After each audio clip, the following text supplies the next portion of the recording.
माँ, मुझे बहुत जोरों की भूख लगी है। मुझे दूध दो ना। आपने कई दिनों से मुझे दूध दिया ही नहीं है और अभी मुझे दूध पीने की बहुत इच्छा हो रही है। ये तुम क्या कह रही हो बेटा? नहीं नहीं, तुम अभी रोटी सब्जी खा लो जो मैंने बनाई है, और ये दूध मत पियो। मैं बाद में तुम्हारे लिए दूसरा दूध लेकर आऊंगी, फिर तब पी लेना तुम दूध, लेकिन अभी नहीं। नहीं माँ, मुझे बस अभी दूध पीना है तो पीना है। दो ना मुझे। तभी वहां पर लता आती है। अरे क्या हुआ बहू? ये रमन इतनी जिद क्यों कर रहा है? देखिए ना माँ, ये दूध पीने की जिद कर रहा है, और आप तो ये बात जानती ही हो ना कि ये दूध अमायरा लेकर आई है। और जिम करके आएगी तो वो दूध पीती है, और अगर उसे दूध नहीं मिला तो वो सब पर चिल्लाएगी। अरे बहू, बच्चा ही तो है। अगर मांग रहा है तो दे दो ना इसे। इसमें इतनी घबराने वाली क्या बात है? और अगर अमायरा बहू को दूध पीना होगा तो फिर वो बाजार से मंगवा लेगी ना। हाँ माँ, दादी ठीक कह रही है। जल्दी दो मुझे दूध। बहुत इच्छा हो रही है मेरी। अच्छा ठीक है बाबा, अभी देती हूँ। फिर सुमन उस दूध को रमन को देती है, तो रमन उसे पी लेता है। वाह माँ, ये दूध तो बहुत ही टेस्टी था। और आपने पता नहीं मुझे कितने दिनों बाद ये दूध दिया है। अब तो मुझे रोजाना यही दूध चाहिए। देखो बेटा, ऐसे जिद मत किया करो। हम तुम्हें रोजाना दूध नहीं दे सकते। बात को समझने की कोशिश करो। अब जाओ, जाकर पढ़ाई करो। तभी हमायरा किचन में आती है। और ये क्या, मेरा दूध कहाँ चला गया? और अब मैं अपना प्रोटीन कैसे पी पाऊंगी? भाभी, इधर आइए भाभी। क्या हुआ हमायरा, तुम इतनी परेशान क्यों लग रही हो? देखिए भाभी, मैंने दूध गर्म करके रखा था, क्योंकि मुझे अभी प्रोटीन पीना था। लेकिन यहाँ पर तो दूध का पतीला है ही नहीं। कहाँ चला गया सारा दूध? दरअसल वो रमन जिद कर रहा था, इसीलिए मैंने उसे थोड़ा दूध दे दिया। ये क्या है भाभी? आपको पता था कि मैं जिम करके आने वाली हूँ, तो अब मैं क्या पीऊंगी? प्रोटीन कैसे लूं मैं? तुम चिंता मत करो अमायरा, मैं अभी बाजार जाकर तुम्हारे लिए दूध लेकर आती हूँ। ठीक है फिर, जल्दी लेकर आइए। पर पैसे? तो क्या पैसे भी मैं ही दूं? अरे मैंने क्या पूरे घर का ठेका लेके रखा है क्या?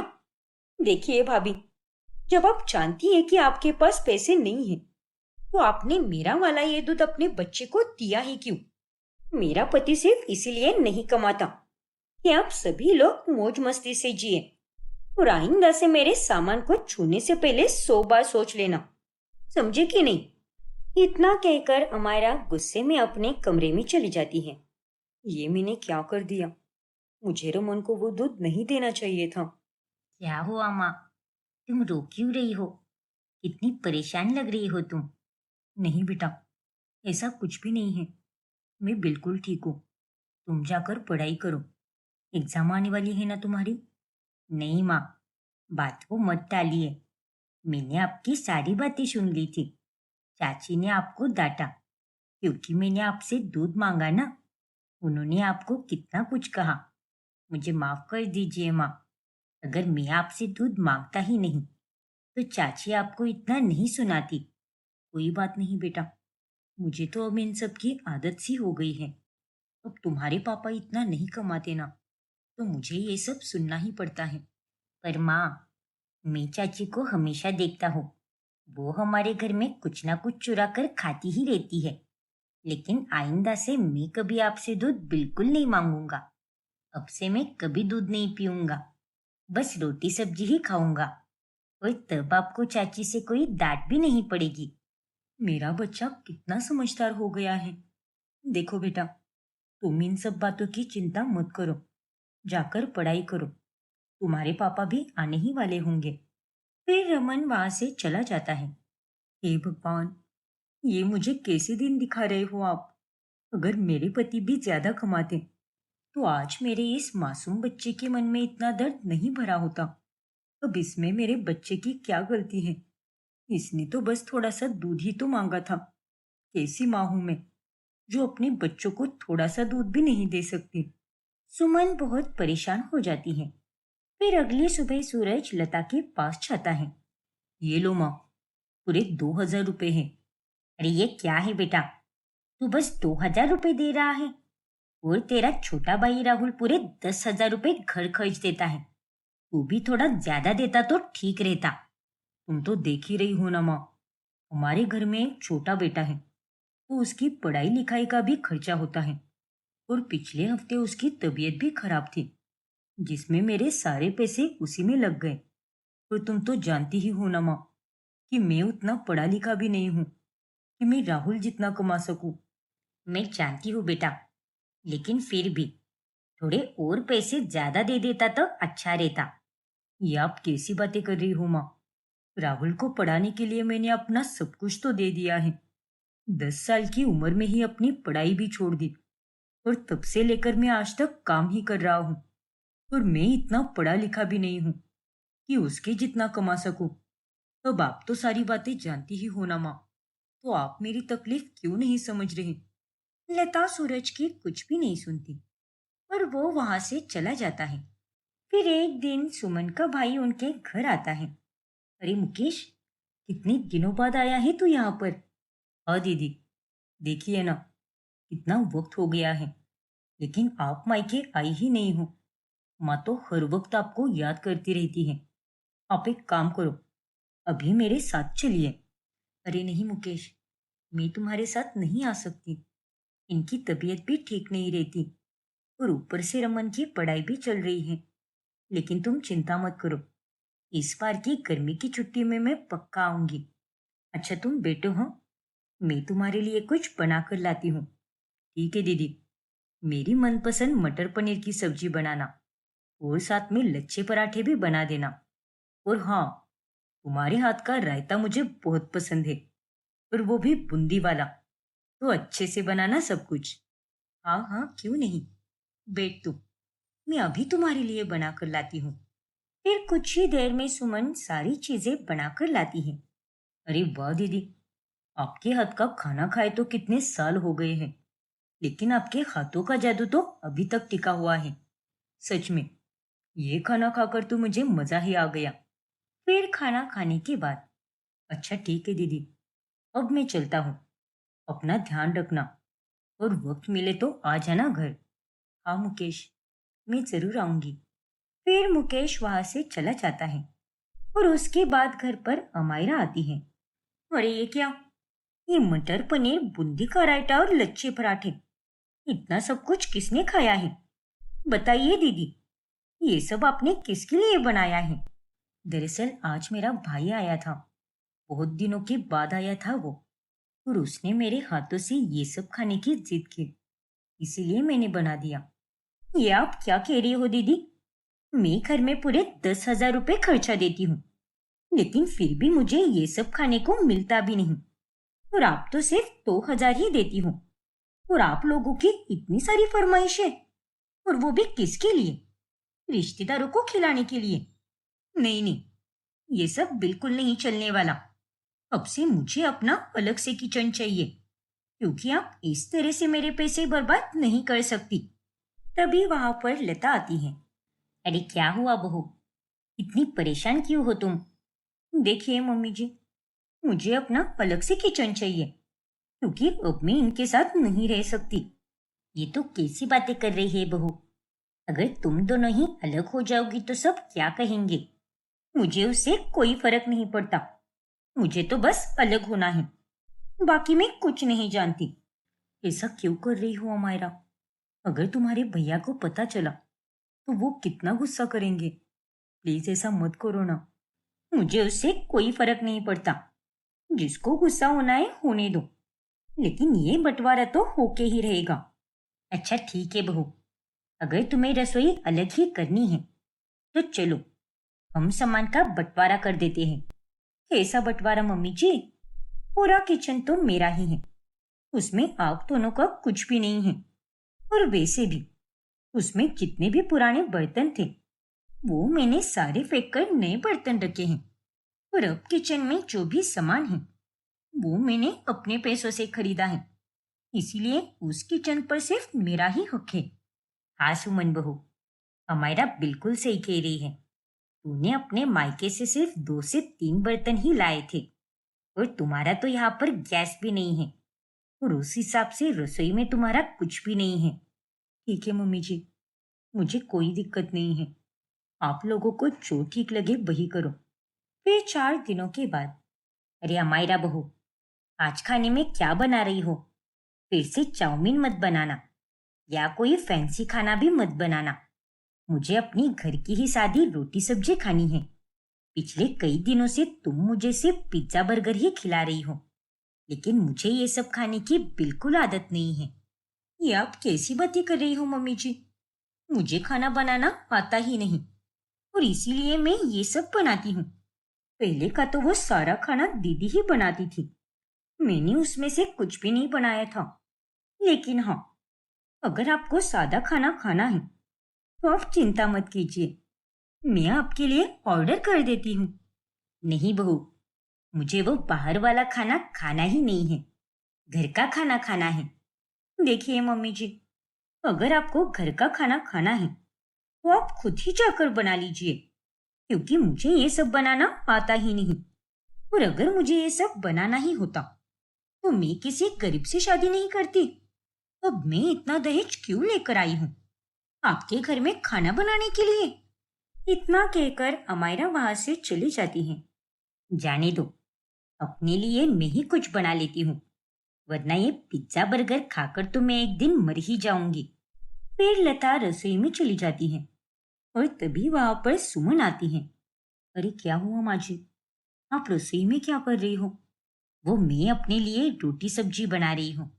अरे लेकिन मेरे होते हुए आप ये खाना क्यों बना रही हो? मैंने बनाया है ना, जैसा आपको पसंद है वैसा ही खाना बनाया है। और पिछले कई दिनों से मैं देख रही हूँ कि आप ढंग से खाना खाती ही नहीं हो, बस पिज्जा बर्गर ही खाई जा रही हो। नहीं बहू, मैं तुम्हारे हाथों का खाना नहीं खा सकती, क्योंकि अगर अमायरा ने देख लिया तो पता नहीं वो क्या करेगी। रहने दो और तुम चली जाओ यहाँ से, क्योंकि वो अगर तुम्हें यहाँ पर देखेगी तो वापस गुस्सा करने लगेगी। लता की बातें सुनकर सुमन वहां से चली जाती है। ऐसे ही 4 से 5 दिन बीत जाते हैं। फिर अगली सुबह 6 बजे, आज तो मैं अपने लिए कुछ अच्छा सा बना लूंगी। कई दिनों से मैंने ढंग से खाना भी नहीं खाया है, और अगर मुझे थोड़ा सा भी लेट हुआ तो फिर वो पता नहीं रसोई में जाकर क्या खाना बना देगी और बोलेगी कि मैं रसोई में सुबह से मेहनत कर रही हूँ। जाने दो, लेकिन पता नहीं मुझे भी क्या हो गया है। सुबह से 6 बार बाथरूम जा चुकी हूँ और तो और मुझे चक्कर भी आ रहे हैं। जल्दी से जाकर कुछ अच्छा सा बनाकर खा लेती हूँ। फिर लता रसोई में चली जाती है। तभी उसे चक्कर आता है और वो वहीं पर गिर पड़ती है। तभी वहां पर राहुल आता है। ये क्या हो गया माँ आपको? उठो ना माँ, आप बेहोश कैसे हो गई? उठिए ना माँ, मुझे अभी डॉक्टर को बुलाना चाहिए। फिर राहुल डॉक्टर को फोन करके घर बुला लेता है। क्या हुआ है मेरी माँ को?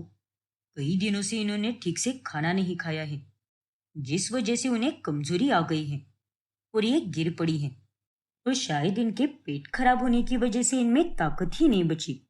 पर आइंदा से अपनी माँ को समय पर खाना खिलाते रहिएगा। मैंने कुछ दवाइयाँ लिख कर दी हैं, तो इसे भी आप टाइम पर दीजिए। फिर आने वाले दिनों में आपकी माँ ठीक हो जाएगी। इतना कहकर डॉक्टर वहां से चले जाते हैं। ये कैसे हो सकता है? माँ तो हमेशा टाइम पर ही खाना खाती है, भाभी को पता होगा।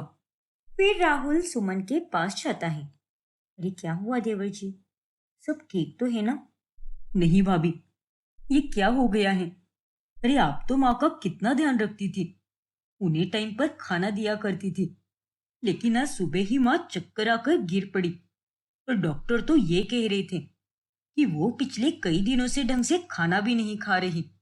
माफ कर दीजिए देवर जी, वो मैं पिछले कई दिनों से मिट्टी के चूल्हे पर ही खाना बना रही हूँ, और माँ जी तो मेरे हाथ का बना खाना खाती ही नहीं, वो तो अमायरा के हिस्से में है। ये सब क्या चल रहा है इस घर में? माँ अमायरा के हाथ से और आप मिट्टी के चूल्हे पर? आखिर आप क्या कह रही हो भाभी? मुझे तो कुछ समझ ही नहीं आ रहा कि आप लोग घर में क्या कर रहे हो।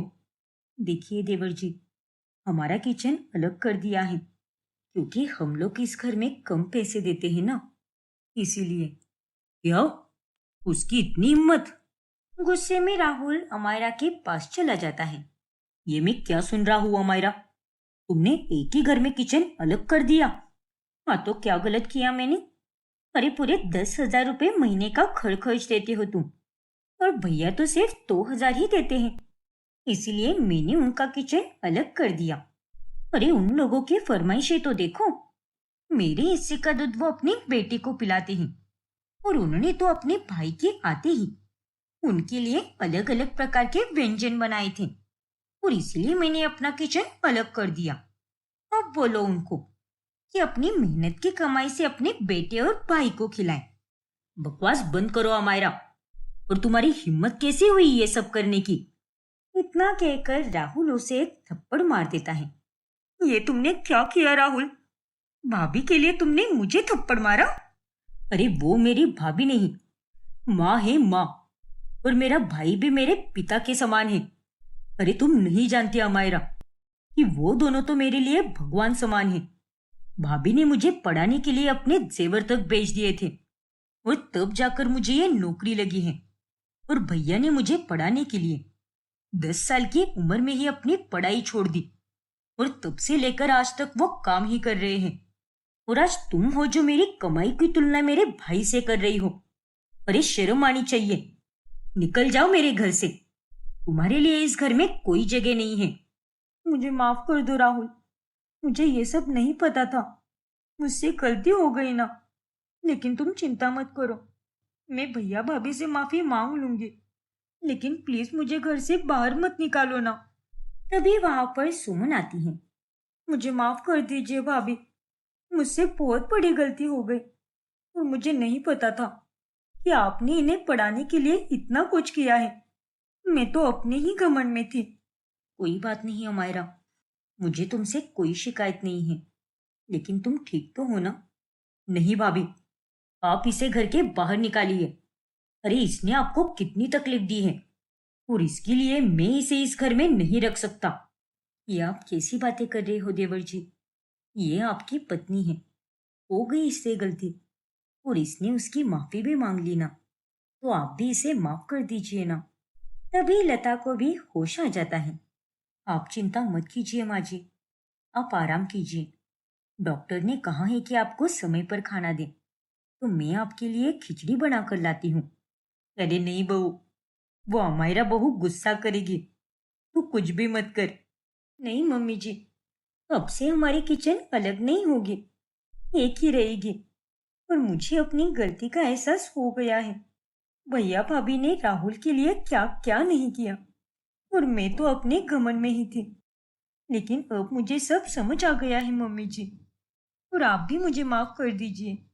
आगे से मैं ऐसी बातें कभी नहीं करूंगी। चलो, मेरी दोनों बहुएं एक हो गई। इससे बड़ी खुशी की बात क्या हो सकती है। फिर उस दिन के बाद से अमायरा सुमन के साथ प्यार से रहने लगती है। तानिया एक नंबर की चटोरी लड़की होती है, जिसे खास तौर पर तीखा खाना बहुत पसंद होता है। अरे बाबा बस भी कर, एक साथ कितनी मिर्चियाँ ठूसेगी तू? देख यार, किसी भी पदार्थ के साथ अगर मैं मिर्ची ना खाऊं, तो वो खाना मेरे गले के नीचे ही नहीं उतरता। तू तो सच में अजीब ही आइटम है। अरे अगर मैंने एक भी मिर्ची खा ली, तो मुझे तो अगली सुबह 10 लग जाए। वो तो है, क्योंकि तू एक नंबर के कमजोर है, और ये मिर्ची खाना तो तेरे बस की बात ही नहीं है। अरे मेरा तो ठीक है, लेकिन शादी के बाद क्या होगा तेरा? अगर वहां के लोग तुझे कम तीखा खाने वाले मिले तो क्या करेगी तू? अरे ऐसा कुछ भी नहीं होगा, क्योंकि जिसके साथ मेरी शादी तय हुई है, वो परिवार भी मेरी ही तरह तीखे खाने का बहुत शौकीन है। तो मुझे तो इस बात की कोई टेंशन नहीं है। वाह, किस्मत हो तो तेरी जैसी। फिर कुछ ही दिनों में तानिया की शादी अनुराग के साथ होती है, और शादी के बाद वो अपनी जेठानी वेदिका के साथ मिलकर घर के सारे काम किया करती है। हे भगवान, शादी करके तो मैं बुरी तरह से फंस गई हूँ। दिन रात बस काम काम और काम। पहले तो मेरे पास दुनिया भर का फ्री टाइम हुआ करता था, लेकिन अब तो मेरी हालत ऐसी हो गई है कि फ्री टाइम मिलने के लिए मैं तरस गई हूँ। अरे क्या हुआ तानिया, तुम यहाँ कमरे में क्या कर रही हो? मुझे तो लगा कि तुम छत पर कपड़े सुखा रही होगी। अरे दीदी, मैं थोड़ी ही देर बाद सुखा देती हूँ। दरअसल मेरा सर बहुत दर्द कर रहा है, इसीलिए मुझसे अभी काम हो ही नहीं पाएगा। अभी थोड़ी देर के लिए आराम करती हूँ, फिर उसके बाद काम करती हूँ। अरे बाप रे, अगर ऐसा है तो तुम दवाई ले लो ना और आराम ही करो। मैं हूं ना, मैं सुखा दूंगी कपड़े। लेकिन दीदी। नहीं तानिया, कोई बात नहीं, और इतने से काम से मुझे कोई परेशानी नहीं होगी।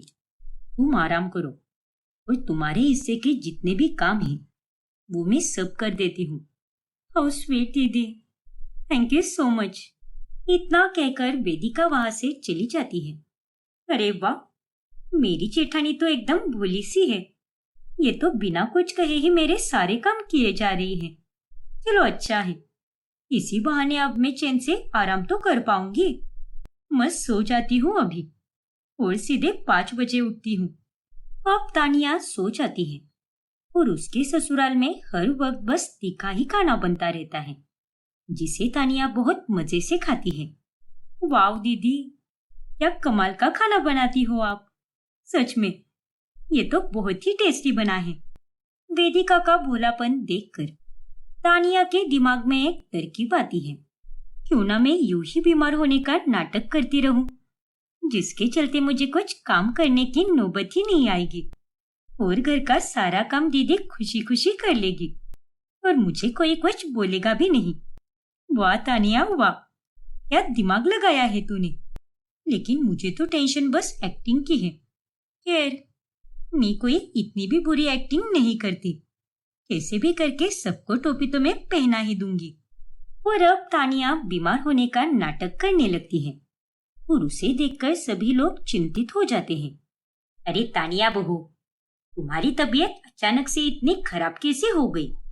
अब क्या कहूँ माँ जी, ये सब इतना सारा तीखा खाना खाने का नतीजा है। माफ करना हो, लेकिन यहाँ पर जो भी खाना बनता है उसमें कुछ ज्यादा ही मिर्ची डलती है और मेरे मायके में तो मैं सादा ही खाना खाया करती थी, जिसमें तीखा नियमित रूप से ही डाला जाता था। हे भगवान, इसका मतलब तुम इतने दिनों से चुपचाप बिना कुछ कहे इतना सारा तीखा खाना खा रही थी। लेकिन बेटा, तुम्हें तो पहले से पता था ना कि हमारे शहर के लोग तीखा खाना खाते हैं, फिर भी तुमने हमें कुछ भी नहीं बताया। ऐसा क्यों किया तुमने? वैसी बात नहीं है माँ जी, मुझे इतना कुछ पता भी नहीं था और यहाँ आने के बाद भी मैं जैसे तैसे सब खा लेती थी। लेकिन कल को कुछ मैंने ज्यादा ही खा लिया और ये सब उसी कारण हुआ है। समझ सकती हूँ बेटा, कोई बात नहीं, तू अपना ध्यान रख। और वेदिका बहू, इसे वो सादी वाली खिचड़ी बना कर दे, वो खाने से इसे आराम मिलेगा। आप चिंता मत कीजिए माँ जी, आपके बोलने से पहले ही बना दी है मैंने खिचड़ी, अभी लेकर आती हूँ। शाबाश बहू। वेदिका की बनाई हुई खिचड़ी तानिया जैसे तैसे खा लेती है। फिर रात में जब घर के सभी लोग सो जाते हैं, तभी उस मरीजों वाली खिचड़ी खाकर तो मुझे उल्टी ही आ रही थी। लेकिन अब तो सब सो रहे हैं और आज तो दीदी ने कितने मस्त मस्त तीखे पकवान बनाए थे और तो और वो स्पेशल मिर्ची वाली सब्जी भी बनाई थी। सब में कुछ ना कुछ तो बच ही गया होगा, तो अभी जाकर सफा चाट करती हूँ मैं। तानिया चुपके से रसोई में जाकर वो सारा बचा हुआ खाना खाने लगती है। वाह क्या बात है, इसे खाकर तो मजा ही आ गया। काश मैं ये सारा खाना खत्म कर पाती, लेकिन थोड़ा खाना मुझे बचा कर रखना होगा ताकि दीदी जब कल सुबह देखे तो उन्हें सारे बर्तन खाली ना दिखे और उन्हें तो बस यही लगेगा कि घर में से ही किसी सदस्य ने खाया होगा। लेकिन उन्हें क्या पता कि ये सब खाना मैंने ही खाया है। अब तानिया अक्सर ऐसे ही किया करती है। हर 15 दिन में वो पेट दर्द और दस्त लगने का नाटक करके सभी घर वालों को बेवकूफ बनाने में कामयाब हो जाती है। मुझे माफ कर दीजिए दीदी, मैं तो हर 15 दिन में बीमार पड़ती हूँ, जिस कारण घर के सारे काम का लोड आपके ऊपर ही आ जाता है। मैं भी कितनी नालायक हूँ ना, काम की ना काज की, दुश्मन अनाज की। अरे नहीं तानिया, ऐसी बात नहीं है, और मुझ पर काम का कोई लोड नहीं आ रहा। और ये सारे काम तो मैं पहले भी किया करती थी, जब तुम यहाँ पर नहीं थी। और वैसे भी अपनों के लिए काम करने में कैसी दिक्कत, इसलिए प्लीज तुम मुझसे माफी मत मांगो। हर किसी का दिल अगर आपके ही जैसे हो तो ये दुनिया रहने के लिए कितनी अच्छी जगह बन जाएगी। ये तो तुम्हारा बड़प्पन ही तानिया। चलो अब आराम करो, तब तक मैं झाड़ू पोछा कर लेती हूँ, फिर उसके बाद तुम्हारे लिए खिचड़ी बनाऊंगी। अरे नहीं दीदी, प्लीज आज खिचड़ी मत बनाओ ना। लेकिन क्यों तानिया, डॉक्टर ने तो तुम्हें खिचड़ी ही खाने के लिए कहा है, और तुम अगर खाली पेट दवाई लोगी तो उनका असर कैसे होगा। जानती हूँ दीदी, लेकिन मेरा आज खिचड़ी खाने का मन बिल्कुल नहीं है, इसलिए आप कुछ और ही बना दो ना, जो एकदम सिंपल हो। ठीक है तानिया, सोचती हूँ मैं कुछ। ऐसे ही एक रोज जब तानिया सोकर उठती है, तभी ससुराल आई अपनी माँ बिंदु को देखकर वो चकित रह जाती है। ओ तेरी, ये माँ यहाँ पर क्या कर रही है? अरे बिंदु जी, आप तो ऐसा बर्ताव कर रही हो जैसे कि आपको पता ही नहीं कि आपकी बेटी तीखा खाना नहीं खा पाती। क्या? ओ नो, कहीं माँ मेरा भांडा ना फोड़ दे। भगवान जी, प्लीज संभाल लेना। अगर माँ ने इन लोगों से कह दिया कि मैं तीखे खाने की शौकीन हूँ, तो आज तो मेरी बैंड ही बज जाएगी। जी जानती हूँ, लेकिन मैं ये नहीं जानती थी कि उसे यहाँ पर इतनी तकलीफ होगी। मुझे लगा कि जगह बदलने से वो भी यहाँ के माहौल में ढल जाएगी। उसके खान पान में बदलाव आने के बाद शुरुआती दौर में मुश्किलें होंगी, लेकिन थोड़ी ही दिनों में वो एडजस्ट कर लेगी। बस यही ख्याल था मेरा। लेकिन उसे तो यहाँ का खाना हजम ही नहीं हो रहा। कोई बात नहीं, मैं मिलती हूँ ना उससे। कहाँ पर है वो? वो तो अपने कमरे में ही है, शायद आराम कर रही होगी। बहुत कमजोर हो चुकी है ना। फिर बिंदु तानिया से मिलने उसके कमरे में चली जाती है। थैंक यू सो मच माँ, आपने माँ जी के सामने झूठ कहकर मुझे बचा लिया, वरना मुझे तो ये लगा था कि आप तो उन्हें कह ही दोगी कि मुझे तीखा खाना बहुत पसंद है। नालायक लड़की, तेरी ससुराल वालों से बचाने के लिए मैंने झूठ तो कह दिया, लेकिन तू ये नाटक क्यों कर रही है? अरे तुझे तो उल्टा खुशी होनी चाहिए कि तुझे इतना तीखा खाने वाला ससुराल मिला है, जहाँ दिन रात बस लजीज तीखे पकवान ही बनते हैं। लेकिन एक तू है, इतना सब होकर भी इतना घटिया नाटक कर रही है तू। ऐसा नहीं है माँ, उसके पीछे भी एक बहुत बड़ी वजह है। कैसी वजह? फिर तानिया अपनी माँ को उसके नाटक के पीछे का मकसद बताती है, जिसे सुनकर बिंदु को बहुत गुस्सा आता है और वो तानिया को एक जोरदार थप्पड़ लगाती है। माँ, आपने मुझे थप्पड़ क्यों मारा? बेशर्म कही की। अरे तुझे मैंने यही संस्कार दिए हैं क्या? आराम फरमाने के लिए तू ये नाटक करके अपनी जेठानी की तकलीफें बढ़ा रही है। अरे अपने स्वार्थ के लिए दूसरों को परेशान करना एक बहुत बड़ा पाप होता है। ये सब तो फालतू की बातें होती है माँ। अब मेरे आने से पहले भी तो दीदी पूरे घर का काम ही कर रही थी ना, तो अब मेरे यहाँ आने से यानी घर का बस एक सदस्य बढ़ने से उनका क्या ही बिगड़ जाएगा? करने दो ना उन्हें काम, और उन्हें भी काम करना बहुत पसंद है माँ, इसीलिए आप इतनी चिंता क्यों कर रही हो? रुक तू, मैं अभी जाकर सबको बताती हूँ। बहुत हो गया तेरा। अरे नहीं माँ, ये आप क्या कर रही हो? मरवाओगे क्या मुझे? तो फिर तुझे अपना ये नाटक करना बंद करना होगा और तेरी जेठानी के हर काम में मदद करनी होगी। वादा कर मुझसे। लेकिन माँ। लेकिन वेकिन कुछ नहीं। अरे तुझे क्या लगा, अगर मैं तेरी माँ हूं तो तेरे गलत काम में मैं तेरा साथ दूंगी? बिल्कुल नहीं। वादा कर मुझसे कि ये नाटक तू आज से ही बंद करेगी और चुपचाप घर में सही से रहेगी। और अपनी सारी जिम्मेदारियां बखूबी निभाएगी। मेरी ही मति मारी गई थी। जो मैंने माँ को सब सच बता दिया। मुझे तो उन्हें यहाँ आने से ही रोकना चाहिए था। ना ही माँ यहाँ पर आती, ना ही इन्हें यहाँ के बारे में कुछ पता चलता। अरे अब चुप क्यों हो गई? बोलेगी कुछ? हाँ माँ, मैं वादा करती हूँ आपसे कि अब से मैं ये नाटक बंद करूंगी और घर में एकदम सही से रहूंगी। पक्का माँ। लेकिन तानिया अपनी माँ से किया गया वादा नहीं निभाती। वो कॉल पर उन्हें झूठ बोलती है कि वो घर में सही से रह रही है, जबकि वो अपना नाटक करना जारी रखती है। फिर कुछ दिनों के बाद, ये क्या है दीदी? आपने तो सबके लिए मसाला चावल, पनीर टिक्का और तीखी कचौरियाँ बनाई हैं, जबकि मेरे लिए तो बस ये सादी दाल और चावल ही बनाए हैं। ऐसे क्यों भला? अब तो मैं ठीक हो गई हूँ ना, तो मैं भी ये खाना खा सकती हूँ ना? नहीं तानिया, अरे अभी अभी तो तुम ठीक हुई हो, और कहीं ये तीखा खाना खाकर तुम फिर से बीमार ना पड़ जाओ। हाँ तानिया, वेदिका बिल्कुल सही कह रही है। अब से तुम हर रोज सादा ही खाना खाया करो। तीखा खाना बिल्कुल बंद कर दो। क्या? मेरा मतलब आप ये क्या कह रही हो माँ जी? ऐसा करने से तो आप मेरा यहाँ रहना और मुश्किल कर रही हो। देखिए माँ जी, अब मुझे यहाँ पर हमेशा के लिए रहना है, तो मुझे यहाँ के माहौल के साथ ढलना ही होगा और ये तीखा खाना खाने की आदत डालनी ही होगी। वरना अगर ऐसे ही रोजाना मेरे लिए खाना अलग से बनाया जाएगा तो हमारे घर का गैस कितना वेस्ट हो जाएगा। नहीं बहू, कोई नुकसान नहीं होगा हमारा, और अगर हुआ भी तो हमें उसकी कुछ भी नहीं पड़ी, क्योंकि हमारे लिए तो तेरी सेहत जरूरी है।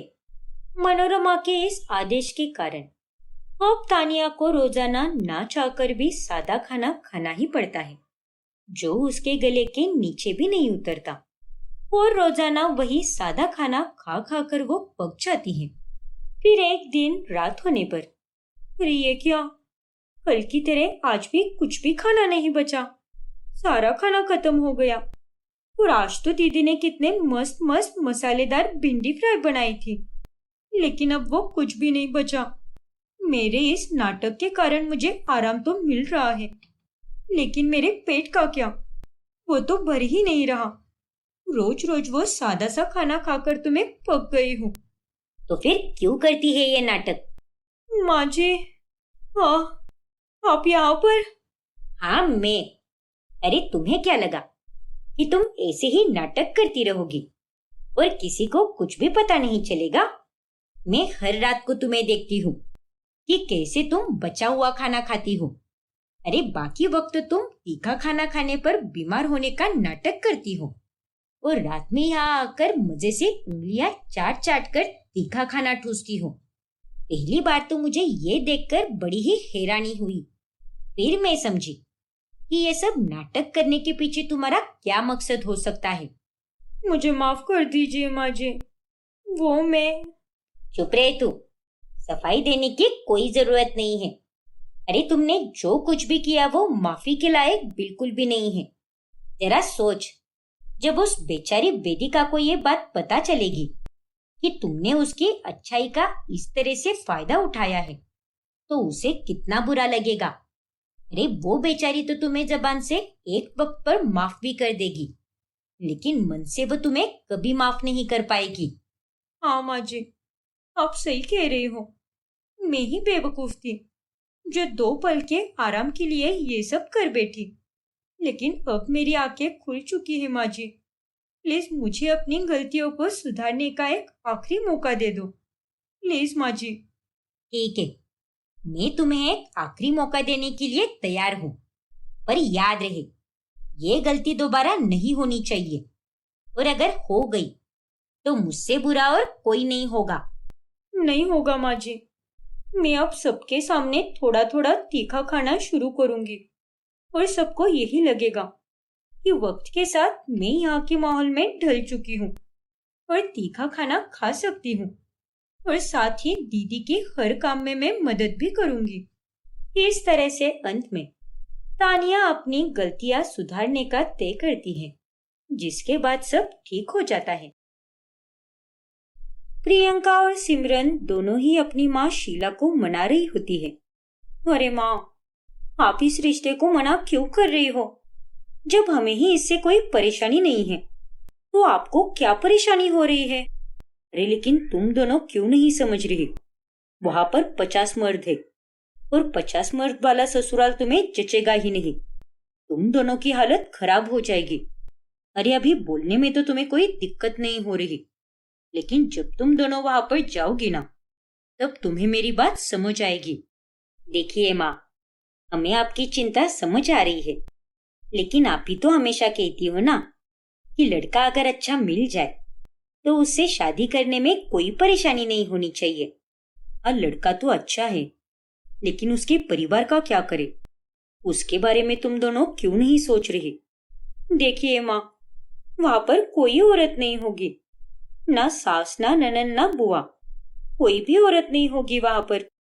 इसलिए हम दोनों तो वहां पर बिना कलेश के रह सकते हैं, क्योंकि आपको तो पता ही है ना कि आदमी लोग ज्यादा चिकचिक नहीं करते, और जितना भी कलेश करना होता है वो तो सारी औरतें ही करती है। हाँ बेटा, तेरी बात तो सही है, लेकिन लेकिन वेकिन कुछ नहीं माँ। अब ये बात आप यहीं पर खत्म कर दो, क्योंकि हम दोनों को 50 मर्दों वाले ससुराल में शादी करने से कोई परेशानी नहीं है। अपनी दोनों बेटियों की जिद के आगे शीला कुछ भी नहीं कर पाती, और फिर कुछ ही दिनों में वो दोनों शादी करके अपने ससुराल चली जाती है। हे भगवान, यह तो सच में एक भी औरत नहीं है, और तो और हमारी शादी में भी कोई औरत नहीं आई थी, और यहाँ पर तो कोई हमारा स्वागत भी नहीं कर रहा। अरे छोड़ना वो सब, सास तो बस प्यार से स्वागत ही कर सकती है, लेकिन उसके बाद कितना कोसती भी है वो। हाँ यार, ये बात भी सही है। फिर उस रात दोनों बहुएं आराम से सो जाती है, लेकिन अगली सुबह उसके ससुर और ताऊ ससुर दोनों बहुओं का दरवाजा खटखटाने लगते हैं। अरे बहू, अब तक तुम दोनों की सुबह नहीं हुई क्या? जल्दी से उठ जाओ। अरे भाई साहब, मैं तो कितनी देर से दरवाजा खटखटा रहा हूँ, लेकिन ये बहू तो उठ ही नहीं रही। फिर वो दोनों काफी देर तक दरवाजा खटखटाते हैं, और तब जाकर दोनों बहू अपने कमरे से निकलती है। अरे पापा जी, ताऊ जी, आप दोनों यहाँ पर? कुछ काम था क्या आपको? सब ठीक तो है ना? सब ठीक है बहू, लेकिन तुम दोनों को होश भी है क्या कुछ? माफ करना पापा जी, लेकिन हमसे कोई गलती हो गई क्या? अरे आज तुम दोनों का ससुराल में पहला दिन है, और पहले दिन की भी रस्म होती है, इसलिए जल्दी चलो और घर के काम निपटाओ, और पहली रसोई की रस्म के लिए सबके लिए नाश्ता बनाओ। फिर सिमरन और प्रियंका दोनों जल्दी जल्दी नहा धोकर रसोई में जाती है। अरे कोई बात नहीं प्रियंका, हमारा तो आज ससुराल में पहला दिन है ना, तो सबको उम्मीदें तो होंगी ही, बना लेते हैं कुछ तो। वैसे भी इस ससुराल में 50 मर्द रहते हैं, और वो औरतों की तरह थोड़ी ना होते हैं, वो थोड़ी ना हमें टोकम टाकी करेंगे। फिर वो दोनों काफी मेहनत करके खाना बनाती है, और वो खाना सबको परोसती है। वैसे तो हमें कुछ खास बनाना नहीं आता, पर आज हमने आप सबके लिए बहुत कोशिश की है। हाँ हाँ, वो तो दिख ही रहा है कि तुम दोनों को खाना बनाना नहीं आता। अरे क्या हुआ दादाजी, आप ऐसे क्यों बोल रहे हो? अरे दाल में बस नमक है, और सब्जी में है भी या नहीं ये भी पता नहीं चल रहा। मैं तो शुगर का मरीज हूँ, और तुमने तो मुझे इतनी मीठी खीर दे दी, लगता है तुम दोनों सीधे मुझे परलोक भेजकर ही मानोगी। माफ करना दादाजी, वो खाना हमने चखा नहीं था ना, लेकिन आगे से हम और ध्यान देंगे।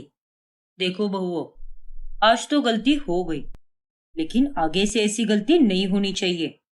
एक तो आज हमने कितनी मेहनत से खाना बनाया, और सबने इसमें कमियां भी निकाल ली, लेकिन कोई भी इस बात पर ध्यान ही नहीं दे रहा कि हम दोनों की तो आज पहली रसोई की रस्म है, तो बहुओं को कुछ शगुन भी देना होता है। सिमरन और प्रियंका अपने 50 मर्द वाले ससुराल में एडजस्ट करने की बहुत कोशिश करती है। फिर कुछ दिनों के बाद जब वो दोनों आराम कर रही होती है, तभी वहां पर उसके चाचा जी आते हैं। अरे तुम दोनों यहाँ पर आराम क्यों कर रही हो? घर के काम धंधे सब हो गए क्या? जी चाचा जी, सब काम हो गए। लेकिन क्या हुआ, आपको कुछ चाहिए था क्या? तुम दोनों जरा मेरे साथ ऊपर आना। फिर वो तीनों छत पर जाते हैं। जी चाचा जी, कहिए, आपने हमें छत पर क्यों आने के लिए कहा? क्योंकि मुझे तुम्हें छत दिखानी है। अरे छत को कभी साफ नहीं करती क्या तुम दोनों? हाँ चाचा जी, करते हैं हम साफ। लेकिन इसे देखकर तो ऐसा बिल्कुल नहीं लग रहा। चलो अब जल्दी से इसे साफ करो। पर क्यों चाचा जी? अभी तो हमें छत पर कोई भी काम नहीं है। ना तो हमें गेहूं सुखाने हैं या फिर कोई दूसरा काम है जो छत पर ही होना चाहिए। तो फिर इसे अभी साफ करने की क्या जरूरत है? और घर को तो हम साफ रखते ही है ना, तो वो नहीं दिखता क्या आपको? अरे अगर छत पर कोई काम नहीं है तो तुम सफाई भी नहीं करोगी क्या? देखो, हमारे घर में ऐसी कामचोरी कोई नहीं करता। घर में साफ सफाई का बहुत अच्छे से ध्यान रखना चाहिए, क्योंकि घर साफ रहेगा तभी लक्ष्मी माता प्रसन्न होगी। इसलिए चलो और जल्दी से सफाई करो। माफ करना चाचा जी, लेकिन ये गलत बात है। अरे एक तो वैसे भी 50 मर्दों वाले ससुराल में हम लोग कितना काम कर रहे हैं, जिसकी वजह से हमें बहुत तकलीफ भी हो रही है। काम करने में तो कोई हमें मदद भी नहीं करता, और आप हो कि हमारा काम और बढ़ा रहे हो। और जिस चीज की अभी कोई जरूरत भी नहीं है, उस चीज के पीछे आप क्यों पड़े हो? और अगर आपको ये लगता है कि ये छत साफ नहीं है, तो मैं तो ये कहती हूँ कि ये इतनी गंदी भी नहीं है कि इसे साफ किया जाए। अच्छा, तो ये बात है। अरे ऐसे तो 4 दिन खाना नहीं खाएंगे तब भी कोई नहीं मरेगा, तो फिर हम रोज रोज खाना क्यों खाते हैं? देखो, उससे ज्यादा बहस मत करो और जितना बोला गया है उतना ही करो। फिर वो दोनों चुपचाप अपना काम करने लगती है, जिस कारण वो काफी परेशान भी हो जाती है। फिर कुछ दिनों के बाद, देखिए पापा जी, ये हमारा 50 मर्दों वाला ससुराल है। ऊपर से काम करने के लिए सिर्फ हम दोनों ही हैं। अब इतना बड़ा परिवार है, और आप सब आदमी लोग कितना ज्यादा खाना भी खाते हो, तो हम दोनों को काम कर करके बहुत थकान होती है। एक काम करते हैं ना, हम कोई एक काम वाली रख लेते हैं, जिससे हमारी थोड़ी मदद भी हो जाएगी। ये तुम क्या बात कर रही हो बहू? जब तुम दोनों यहाँ पर हो तो काम वाली बाई की क्या जरूरत है? अरे तुम्हें पता भी है क्या, जब तुम दोनों यहाँ पर नहीं थी तो घर के सारे काम अच्छे से हो रहे थे। किसी को कोई तकलीफ भी नहीं थी और किसी के भी काम में कोई कमी नहीं आ रही थी। लेकिन तुम दोनों जब से घर में आई हो तब से घर के हर एक चीज में कमी आ रही है।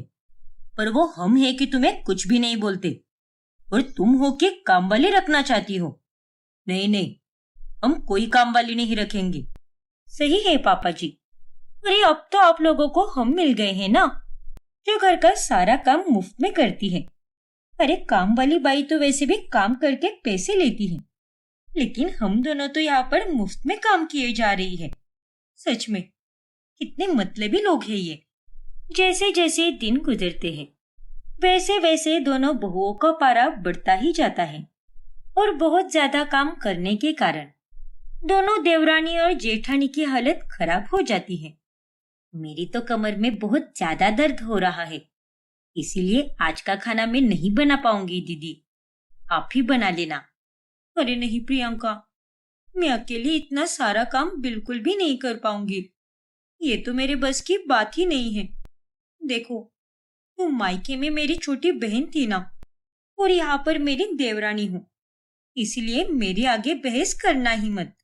फिर वो दोनों देवरानी और जेठानी थकी हारी हालत में घर के काम करने लगती है। फिर कुछ दिनों के बाद मनोज प्रियंका को बाथरूम दिखाता है। ये सब क्या है प्रियंका? अरे इतने बेसिक हाइजीन तो सबको पता होते हैं, तो फिर ये बाथरूम इतना गंदा क्यों है? साफ ही तो है बाथरूम, मैंने कपड़े धोने के बाद खुद अपने हाथों से साफ किया था। अरे अगर तुम इसे साफ बाथरूम कहती हो तो देख लो कितनी बुरी हालत है। देखिए भाई साहब, मैं सच कह रही हूँ, मैंने सच में इस बाथरूम को घिस घिस कर साफ किया है, और इतने साफ बाथरूम को भी आप गंदा कैसे बोल सकते हो? अरे जो है ही नहीं वो तो आप अच्छे से देख पा रहे हो। लेकिन मेरी यहाँ पर कमर टूट रही है, वो नहीं दिखता क्या आपको? ये सब कहने का कोई मतलब नहीं है। देखो, काम तो हर किसी को करना ही पड़ेगा। हम लोग तो बाहर का काम देखते हैं और तुम दोनों बहू घर का काम देखती हो। और हम लोग अगर बाहर के काम में कोई कमी नहीं रख रहे हैं तो तुम दोनों घर के काम में कमी कैसे रख सकती हो? इसलिए मुझे कोई बहाना नहीं चाहिए और जल्दी से इसे साफ करो, वरना मैं मामा जी से बात करता हूँ कि तुम दोनों तो बिना बात के हर वक्त बहाना ही देती रहती हो। घर वालों के इस व्यवहार के कारण अब वो दोनों बहुएं कुछ ज्यादा ही परेशान हो जाती है। पापा जी, चाचा जी, वो क्या है ना, वॉशिंग मशीन खराब हो गई है, तो आप अपने कपड़े खुद ही धो लीजिए। अरे ये तुम क्या कह रही हो? अगर घर में बहू है तो हमें कपड़े धोने की क्या जरूरत है? तुम खुद ही हमारे कपड़े धोकर रख दो ना। अरे आप लोग ये क्या कह रहे हो? अरे हम दोनों देवरानी जेठानी 50 आदमियों के कपड़े कैसे धो पाएंगे? अरे तुम दोनों बार बार यही क्यों कहती रहती हो कि हम इतने आदमियों का काम कैसे करें? अरे हम कोई बाहर वाले हैं क्या? तुम्हारा अपना परिवार ही है ना। और हमारा काम अगर तुम नहीं करोगी तो कौन करेगा? अच्छा जी, तो फिर जब तक हम यहाँ पर नहीं आए थे तब अपने सारे काम खुद ही कर रहे थे ना। लेकिन अब जब हम यहाँ पर आ गए हैं तो आप लोगों ने तो अपनी बहुओं को नौकरानी बना दिया है। और इन बातों से तो ये साफ पता चल रहा है कि आप लोगों को पक्का आपकी पत्नियां छोड़कर चली गई होगी और तभी आप लोगों का ऐसा हाल है। और आप लोगों का अगर ऐसा ही चलता रहा ना तो हम दोनों भी अपने पतियों को लेकर यहाँ से चले जाएंगे। और ये बात आप अच्छे से याद रखना। देखो बहुओं, ये तुम्हारा ही घर है और एक अच्छी बहू का ये फर्ज होता है कि अपने घर को वो स्वर्ग बनाए। और तुम्हें जैसा रहना है तुम रह सकती हो, लेकिन काम तो तुम्हें सारे करने पड़ेंगे। दोनों बहुओं की हालत खराब होने के बावजूद भी किसी भी आदमी को अपनी गलती का एहसास नहीं हो रहा था। अरे दीदी, अब बहुत हो गया। मुझे नहीं पता था कि ये 50 मर्दों वाला ससुराल ऐसा निकलेगा। मुझे तो ये लगा था कि यहाँ पर तो हमें कोई परेशानी भी नहीं होगी, लेकिन यहाँ पर तो सब उल्टा ही है। हम दोनों कितने परेशान हो गए हैं। और दुख की बात तो ये है कि यहाँ पर हमारी परेशानी समझने वाला भी कोई नहीं है। हाँ प्रियंका, तुम सही कह रहे हो। अरे मेरा तो सर शरीर सब कुछ कितना दुख रहा है और अपना ये दुख मैं किसी को बता भी नहीं पा रही। और इस हालत में अगर मैं पापा जी को बोल दूं कि मेरे सर में दर्द हो रहा है इसीलिए आज मैं चाय नहीं बना पाऊंगी तो वो नहीं मानेंगे। उनको तो बस अपनी चाय से मतलब है। फिर हम यहाँ पर जिए या मरे, इन लोगों को तो इससे कोई फर्क भी नहीं पड़ता। लेकिन हम दोनों तो एक दूसरे को समझ रहे हैं ना दीदी। और इसीलिए मुझे तो अब यही लगता है कि हर घर में औरतों का होना बहुत जरूरी होता है। फिर वो दोनों बहुएं कुछ ज्यादा नहीं बोलती और घर में भी वो चुप ही रहती हैं। फिर कुछ दिनों के बाद प्रियंका की तबीयत खराब हो जाती है और जब वो आराम कर रही होती है तभी अब तो मुझे यकीन हो गया है कि ये 50 मर्दों वाले ससुराल में आराम तो मुझे तबीयत खराब होने पर ही मिलेगा। प्रियंका आराम कर ही रही होती है कि तभी उसके कमरे में चाचा और ससुर आते हैं। देखो प्रियंका बहू, सिमरन बहू तो खाना बना रही है, तो तब तक तुम घर को धो दो ना। आज बाहर तो बहुत हवा चली थी, इसलिए घर में बहुत धूल मिट्टी हो गई है। लेकिन मेरी तबीयत ठीक नहीं है चाचा जी, इसीलिए मैं काम नहीं कर पाऊंगी। अरे कैसे नहीं कर पाओगी? इतना तो आराम कर ही लिया ना तुमने, तो अब जरा इस बिस्तर से उठो और घर की जिम्मेदारी लो। वो दोनों प्रियंका पर दबाव बना ही रहे होते हैं कि तभी वहां पर प्रियंका का पति और सिमरन आ जाते हैं। ये सब क्या हो रहा है? आप प्रियंका को काम करने के लिए क्यों कह रहे हो? क्योंकि काम करना भी जरूरी है। बस बहुत हो गया। अरे 50 मर्दों वाले ससुराल में आज तक कभी औरतों की इज्जत नहीं की गई और इसीलिए यहाँ पर हम दोनों के अलावा कोई औरत भी नहीं बची है। और आप लोगों की हरकतें देखकर तो यही लग रहा है कि अब हम दोनों को भी यहाँ से चले जाना चाहिए। और अब की बार बाकी औरतों की तरह ये अकेली नहीं जाएगी, उनके साथ उनके पति भी जाएंगे। बाकी आप सोच लीजिए। और नहीं तो क्या। अरे आप लोग कितने कठोर हो। घर में बहू बेटी की परवाह है कि नहीं आपको? औरतों से ही घर रोशन होता है, लेकिन आप लोगों ने तो अपने हाथों से सब कुछ खराब कर दिया। इसीलिए आप लोगों की बीवियां भी आपको छोड़कर चली गई। उन तीनों की ये बातें सुनकर सबको अपनी गलती का एहसास हो जाता है और तब जाकर वो अपनी पत्नियों से माफी मांगते हैं और उन्हें वापस घर लेकर आते हैं।